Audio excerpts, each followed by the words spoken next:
Hi there, Tim here. Now, I've been making Disrupting Japan for about 4.5 years now, and I've been enjoying every minute of it. So I've decided to try something a bit new. Every once in a while, I'm going to reach deep into the Disrupting Japan archives and share a show that is especially relevant once again, or maybe one that I just really enjoyed putting together. So today I'd like to reintroduce you to Naomi Kurahara of InfoStellar.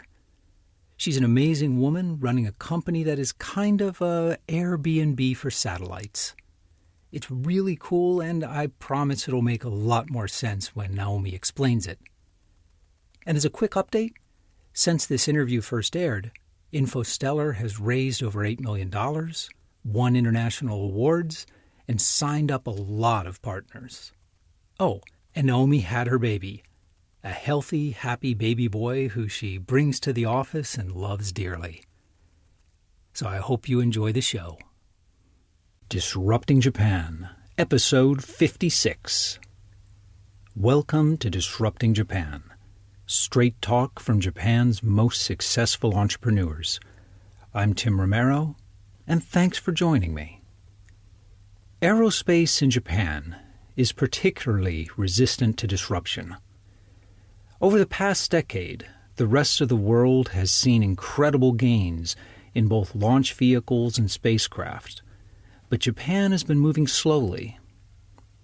Sometimes it seems as if she's determined to stay the course with the same government contracts going to much the same corporate heavyweights year after year.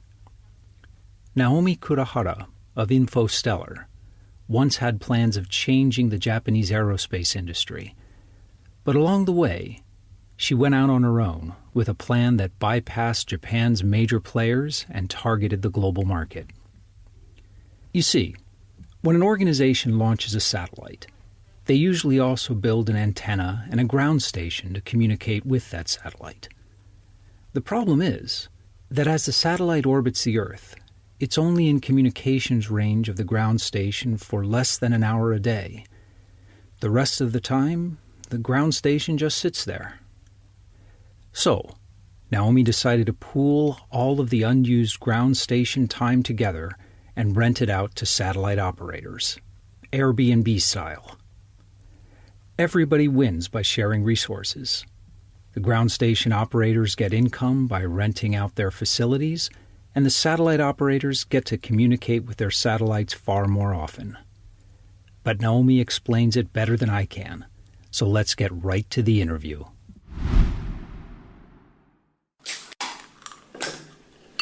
Cheers. Cheers. So I'm sitting here with Naomi Kurahara, the CEO and fearless founder of InfoStellar. So thanks for sitting down with me. Thank you for inviting me.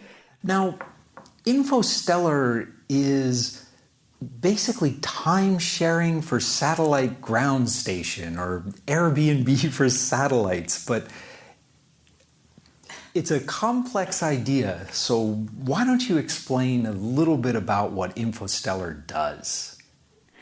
Okay, reason I started this business is the current space business has an issue for cost.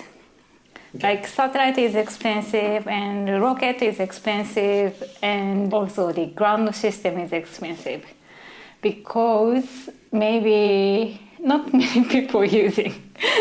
Well, aerospace is incredibly expensive. Yes. But actually, I think before we get into InfoStellar's business model, I think it's going to be best if you explain what ground stations are and how they work. Okay.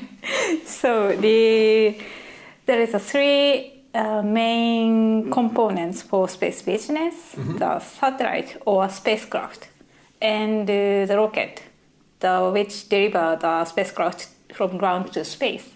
And after the delivery, the operator has to control the spacecraft somehow, because most of the spacecraft doesn't have a people on on board, except of space station or maybe except of only space station.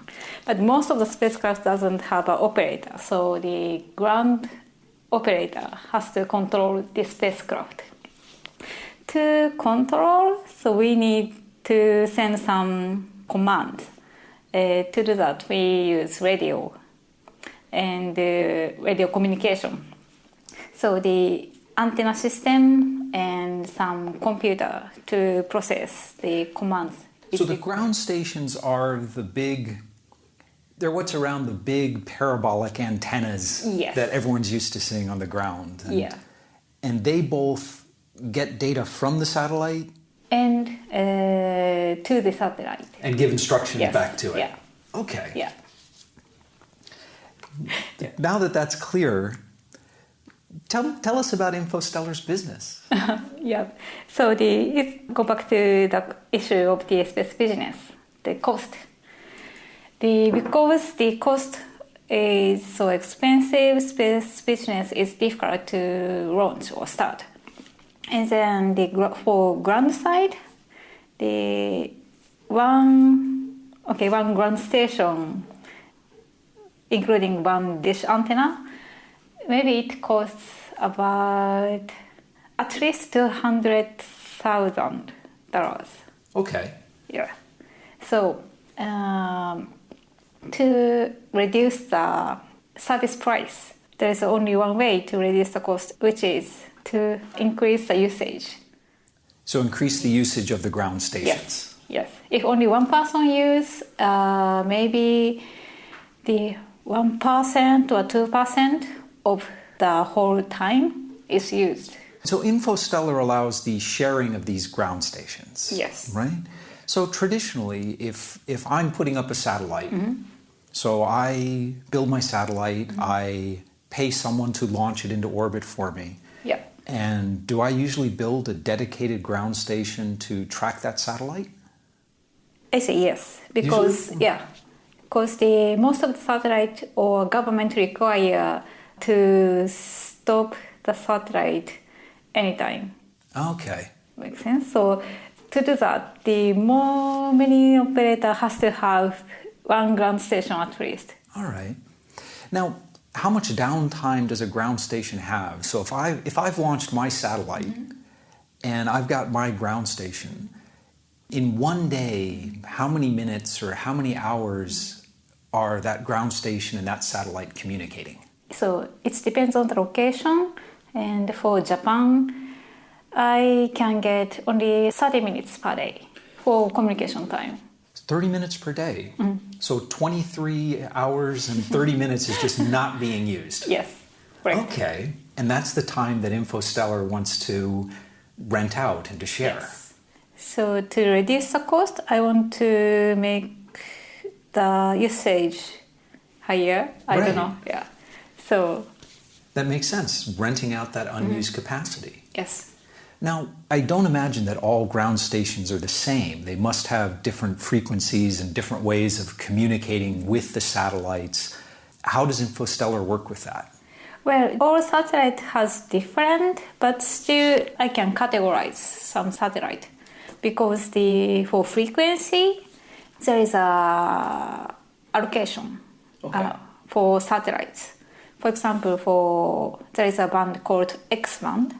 It's about 8 gigahertz. So for satellites, can use 8 to 8.4 gigahertz. And the other X band, satellite cannot use. Okay, so it is fairly standardized. Yes. All right. The protocol used to communicate between a ground station and a satellite must be completely different for every satellite. So how does it work? Well, that's the problem. Many satellites has own protocol or option. So I have to make sure that every station can process the many satellites. Okay. But I'd imagine the stations themselves, they don't have to understand the data they're getting, right? They just have to collect it and send it into the cloud and, I guess, get it to where it wants to go. Yes, correct. I have to think about the analog side and the digital side. or analog signal or digital signal. For antenna, take care of the analog. And for analog, it's more easier. Like many satellites can be categorized or they have a standard frequencies. Well, it sounds like there's enough standardization so you can at least attack the problem. Yes. So for any multi-sided marketplace, you've got the supply side and the demand side, and it's the biggest challenge is always getting both sides on board together. So let's first talk about the supply side. Have you been able to get a good collection of ground stations signed up for this service? Okay, we talked the dish antenna, but also I need to have another type of antenna called Yagi antenna. The antenna looks like fishbone on the buildings or on the houses. Right. That's called Yagi antenna. So that types of antenna can receive or can transmit the UHF or VHF frequencies. It's not VHF or UHF, it's a type of frequency categories. So who owns the ground stations that are signing up?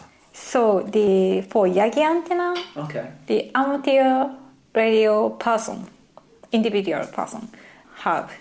And for dish antenna, mainly private company or sometimes university has. All right. You've gotten ground stations throughout Southeast Asia on board.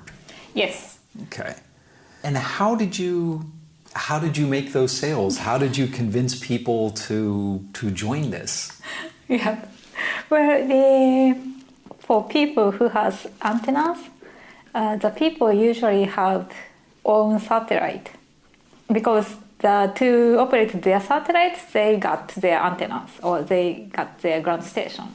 Okay. So they have the same issue. They got antenna ground station, but the usage is about 30 minutes to 1 hour per day. I see. So I guess on the supply side, it's an easier case because they're not using it for 23 hours a day. Yes, correct. Okay, so it's very appealing to them. Yes. They have an issue, maintenance cost issue. Sometimes the Yagi antenna require maintenance to change devices or get some new functions. So they still need maintenance. And maybe 5,000 to 10,000 per year. So $5,000 to $10,000 per year for maintenance cost? Yes. Okay. So it's not big, but it's still cost. Sure, it makes sense. If they can get a little bit of income to pay for the maintenance, it's a great idea for them. Yeah. That makes sense on the supply side. So let's talk about the demand side. I'm curious, how big is this market? How big is the market in sort of ground station sharing? Well, that's biggest question for me too. Okay. Because I can count for current market. I can list up the current spacecraft service providers, and I can count their revenue or like funding for a year. Well, yeah. I mean, but when you look at the overall market, right? I mean, but most of the market you can't sell to. So, for example, the military, you can't sell to them. They've got their own ground stations and such. Private, for example, U.S. private company for using satellite image, they are selling data to private and government, militaries also. But would, for example, do you think the military or a large government organization would rent ground station time from an individual or a university? Well, I think military just get data from this data provider. Okay. And they don't care that data came from which ground station. Interesting. Okay. So I guess maybe it is bigger than I was thinking. Yes. And for our business, the current market is still not enough, I am thinking. And I believe the market will increase very quickly, and it's getting bigger than current size. There really does seem to be this huge amount of innovation right now in aerospace. Yes. And the cost of launching a satellite and the cost of building a satellite seems to have dropped like 90% over the last 5 or 6 years. Correct.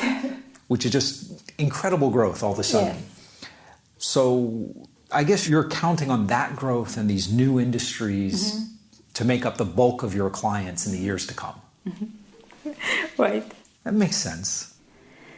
You know, the 30 or maybe 20 years ago, we never expect we use smartphone or tablet for business and for daily life.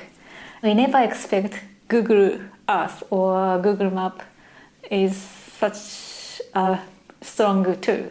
That's true, and now it's just part of our everyday life. Yes. We don't think about it. Yes.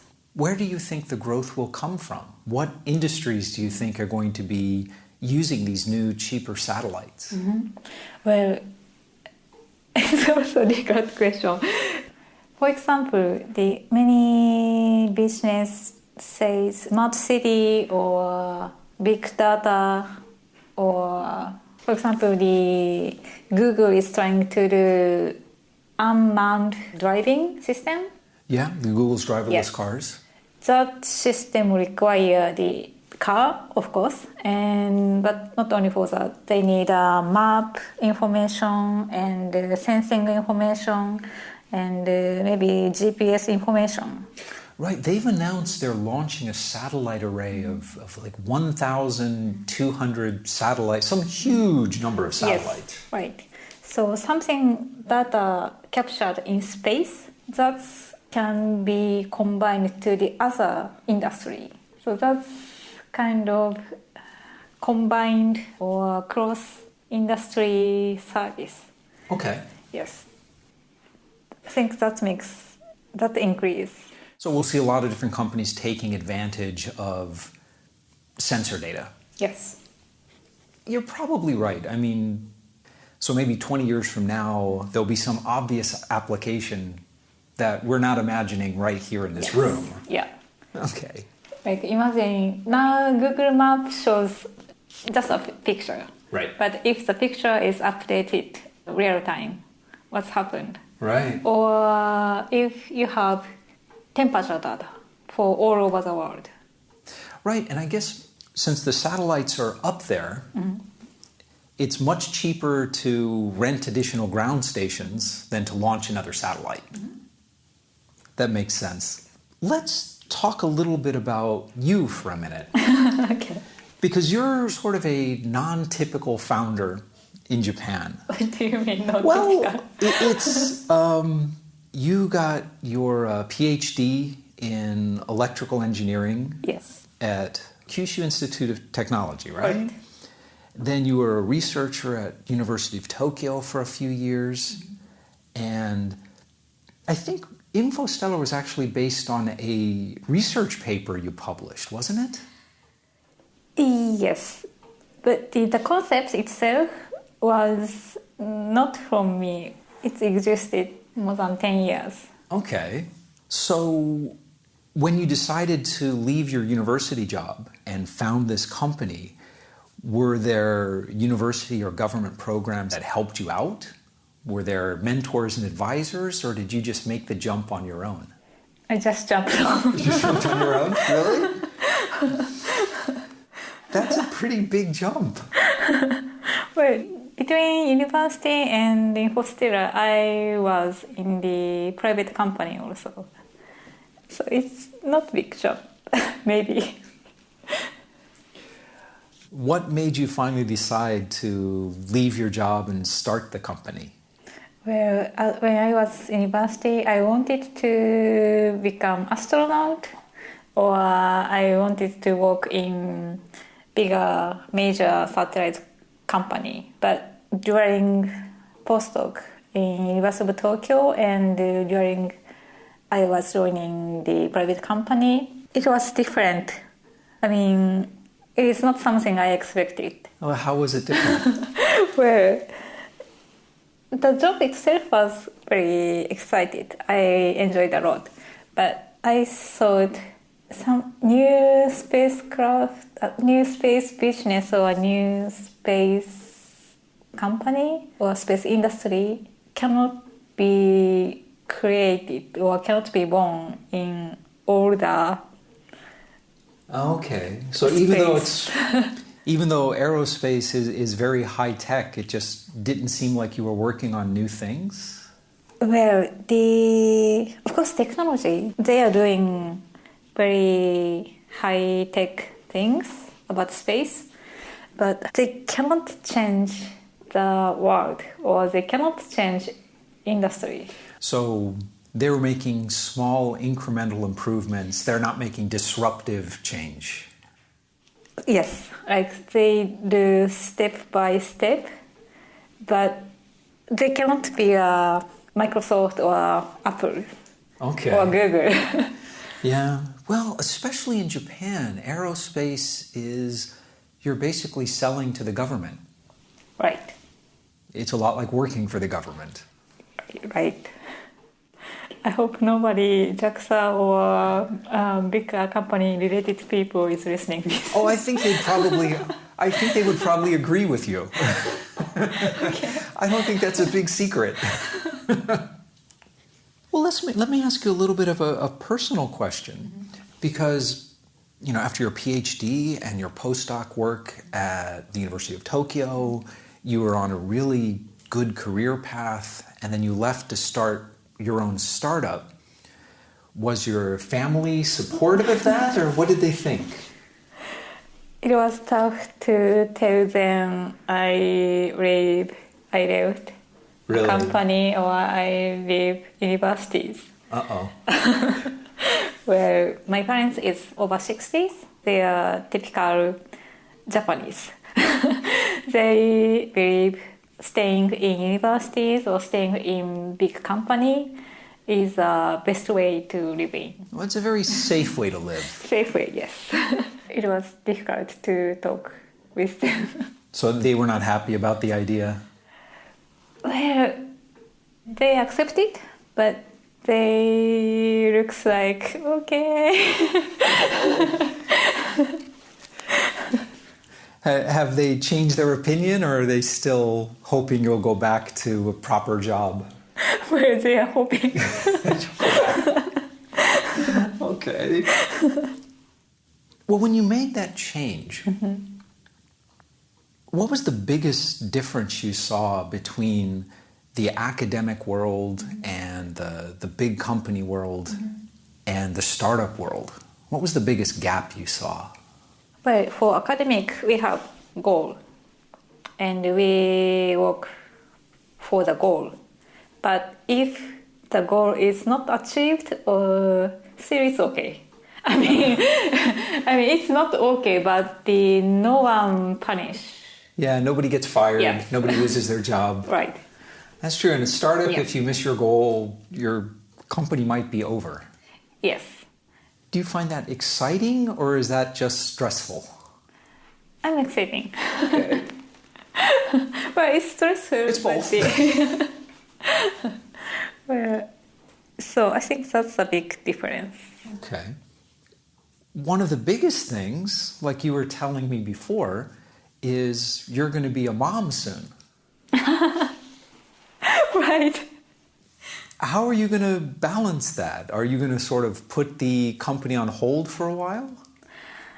I cannot do that. Not an option. No.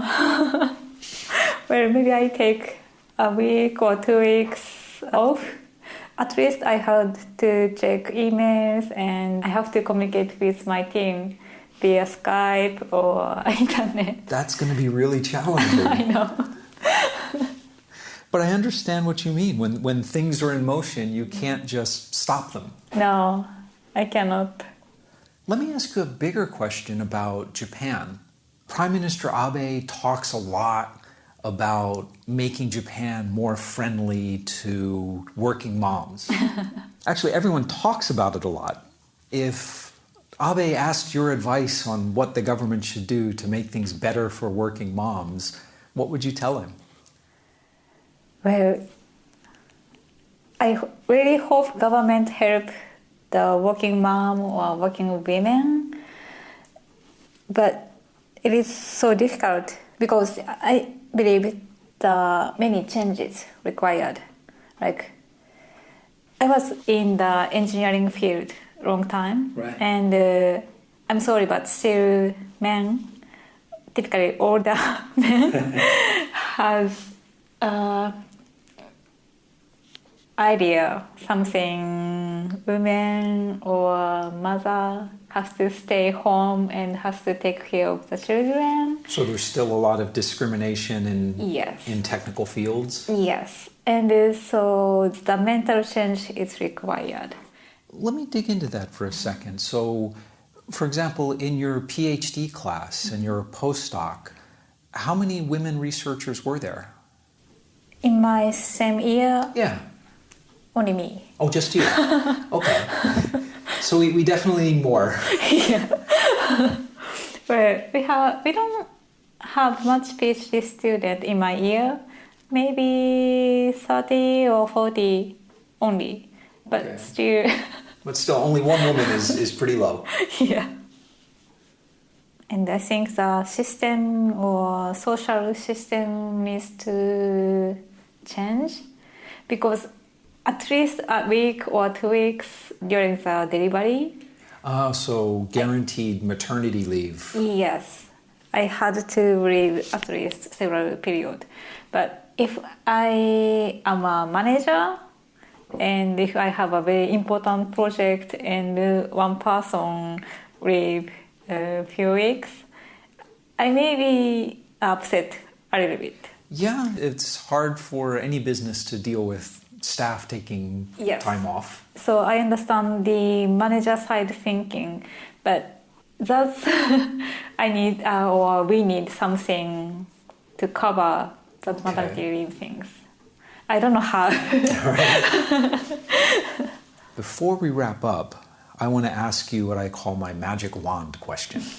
And that's if I gave you a magic wand and I said that you could change anything about Japan, the culture, the way of thinking, the education system, anything at all, to make it better for startups, what would you change? Maybe I change a rule that every student has to take a year off after their graduation, and the government pay during that year off. Yeah. What would they do? And the student has to go abroad. They cannot stay in Japan. Interesting. So it could be they could go abroad to study or work or anything? Anything. But they cannot stay in Japan. Why is that important? Well, I think the many Japanese too focusing to Japan. It's nice if everyone look the outside of Japan. Okay, so it would just give them a more global perspective. Yes. And when they went into business, they wouldn't be so focused on the Japanese market and the Japanese way of doing things. Yes.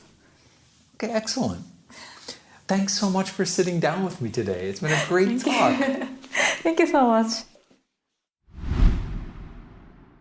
And we're back. You know, maybe more than the business itself, I was impressed with Naomi's determination to follow her own path. I mean, it's almost become a cliche about how founders fight the system to follow their dreams. But the hard truth is that most startup founders today aren't fighting the status quo. They're riding high on it. Startup culture is celebrated today. Starting a company is seen as respectable and even admired. Funding is easy to obtain, and once funded, people tend to be supportive of your vision. Talking with people like Naomi, however, reminds us of what it really means to do things on your own terms. From being the only woman in her PhD and postdoc programs, to going against the wishes of her family to start her own company, to running that company as a single mom, she's not so much celebrating doing things her way, she's just doing it. Ground station rental may be a very small market today, but it's one that might see explosive growth in the coming decade, and it looks like InfoStellar is set to grow right along with it. If you've got a love for aerospace and satellites, Naomi and I would love to hear from you. So come by disruptingjapan.com/show056 and let's talk about it. When you drop by, you'll find all the links and sites that Naomi and I talked about and much, much more in the resources section of the posts. And I know you've been meaning to do this for a while now, but when you get the chance, please leave us an honest review on iTunes. It's really the best way you can support the show and help us get the word out. But most of all, thanks for listening. And thank you for letting people interested in Japanese startups know about the show. I'm Tim Romero, and thanks for listening to Disrupting Japan.